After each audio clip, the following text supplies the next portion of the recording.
Hello दोस्तों, राधे राधे सभी को। जय श्री कृष्णा, जय श्री राम। कैसे हैं आप सब? आशा करती हूँ आप सब अच्छे होंगे। स्वागत है आपका मेरे ब्लॉग में। मैं गई थी वैदिक को लेके स्कूल, यह वैदिक का स्कूल। उसके बाद मैं उसको छोड़ के गई थी वापस आने के बाद मैं गई मम्मी के घर। वहाँ मेरे साथ हुआ धोखा। वो आप बने रहिए ब्लॉग में, मैं आपको बताऊँगी आगे। यहाँ मैंने किया चाय नाश्ता। ये हमारे घर के सदस्य लड्डू, ये भी उठे हैं सो के। इनकी स्कूल की छुट्टी चल रही है तो इनने भी किया है चाय नाश्ता। उसके बाद मैं आ गई अपने रूम पे आने के बाद मैंने किया दूध गरम। मैं जाते टाइम दूध लेके रख गई थी। हमारे दूध वाले भैया आते हैं 9 बजे और 9 ही बजे मुझे वैदिक को छोड़ने जाना होता है, तो मैं लेके रख गई थी कि लौट के आके गर्म करूँगी। उसके बाद दूध गर्म करने रखा। उसके बाद मैंने थोड़ी सी किचन समेटी, क्योंकि सुबह सुबह इतना काम होता है ना कि मतलब किचन समेटना पॉसिबल नहीं होता साथ के साथ। तो मैं वैदिक को छोड़ के आके किचन को अपनी समेटती हूँ और खाना बना के रखती हूँ। उसके बाद मैंने ये यहाँ पर सुबह वैदिक के लंच में बनाए थे मेथी आलू और पराठा, तो मैंने ये बना के ऐसे ही छोड़ गई थी सब कुछ। फिर मैंने आके ये सब्ज़ी पलट के रखी। उसके बाद मैंने सेकी रोटी वैदिक और अपने लिए। सुबह सुबह कितना भी जल्दी उठ जाओ यार, फिर भी काम बहुत होता है। मैं सुबह समथिंग 5:30 या 6 बजे उठ जाती हूँ। उठ के सफाई करना, नहाना, उसके बाद फिर पूजा करना, फिर वैदिक का लंच बनाना, और सबसे बड़ा काम है वैदिक को उठाना। समझ लो वैदिक को उठाने में मुझे कम से कम ये आधा घंटा तो लगता ही है उसको उठाने में। बहुत नखरे करता है सुबह उठने में।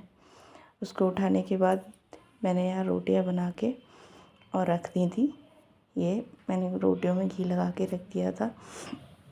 उसके बाद मैं यहाँ पर रोटी बनाने के बाद मैंने की अपनी किचन की क्लीनिंग।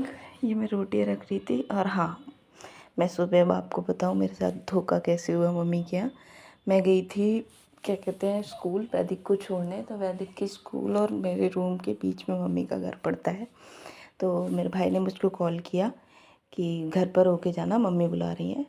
मैंने कहा ठीक है आती हूँ, कि नाश्ता कर जाना। मैंने कहा ठीक है आती हूँ। और उस दिन था मंगलवार। तो मैंने मम्मी के घर गई। मम्मी के घर जाने के बाद मुझे पता चला प्याज आलू के पराठे बने हैं। तो वो मैंने नहीं खाए, क्योंकि मैं मंगलवार को प्याज और लहसुन नहीं खाती हूँ। तो इस वजह से मेरे साथ हुआ धोखा कि मुझे बुलाकर और सादा पराठे और चाय खिलाया गया, क्योंकि मैंने जाके मना कर दिया कि मैं नहीं खाऊंगी आलू के पराठे और प्याज आलू के पराठे। तो ये ऐसे मेरे साथ हुआ धोखा। नाश्ते में मुझे खाने पड़े सादा पराठे और चाय। तो अपने फेवरेट चीज़ छोड़नी पड़ी। मम्मी से कह रही थी किसी और दिन बना के खिला देना, क्योंकि अभी तो मैंने नहीं खा पाए। उसके बाद मैं ये यहाँ पर किचन क्लीन करके फिर मैंने धोए बर्तन साफ़ करने के बाद मैं चली गई थी वैदिक को लेने। और ये बर्तन धो के इसके बाद मैंने वैदिक को लेने चली गई थी। लेने के बाद वैदिक के स्कूल में कराई गई थी एक्टिविटी। हालांकि हम लोग वैसे क्रिसमस नहीं मनाते हैं, क्योंकि हम कोई क्रिश्चियन नहीं है, हम तो हिंदू हैं। और लेकिन बच्चों के स्कूल में जब एक्टिविटी होती है तो फिर कराना पड़ता है, करना भी पड़ता है, लेके जाना पड़ता है। हमने तो तुलसी की पूजा की थी। आज 25 दिसंबर को तुलसी की पूजा है, तो हमने ये तुलसी की पूजा की। उसके बाद हमने क्रिसमस नहीं मनाया था। कितना भी काम कर लो यार, सब लोग कहते हैं कि मतलब अकेले जो रहता है उसके यहाँ काम नहीं होता। वो उनके लिए क्या ही काम होता है, 2 रोटी बनानी होती हैं सब। अरे 2 रोटी बनाने के लिए भी बर्तन उतने ही लगते हैं, सब्ज़ी बनाने के लिए टाइम उतना ही लगता है। ये कहने वाली बात है। मेरी फीलिंग्स को वो समझ सकता है जो लेडी सिंगल मदर रहती हैं घर पर, फादर बाहर रहते हैं, बाहर काम करते हैं। तो मेरे साथ भी यही है कि मैं अकेली रहती हूँ बच्चे के साथ में, तो इसलिए बहुत प्रॉब्लम होती है बच्चे को भी संभालना, फिर घर का काम भी करना, फिर उसको लेके जाओ, छोड़ने जाओ, लेके आओ, फिर सारा घर का काम करो, सब कुछ करो। तो फिर बहुत हैंडल करना पॉसिबल नहीं होता, पर फिर भी करते हैं क्योंकि मजबूरी होती है इंसान की। तो ये जो अकेली रहती हैं वो समझ सकती हैं मेरी वीडियो को देख के।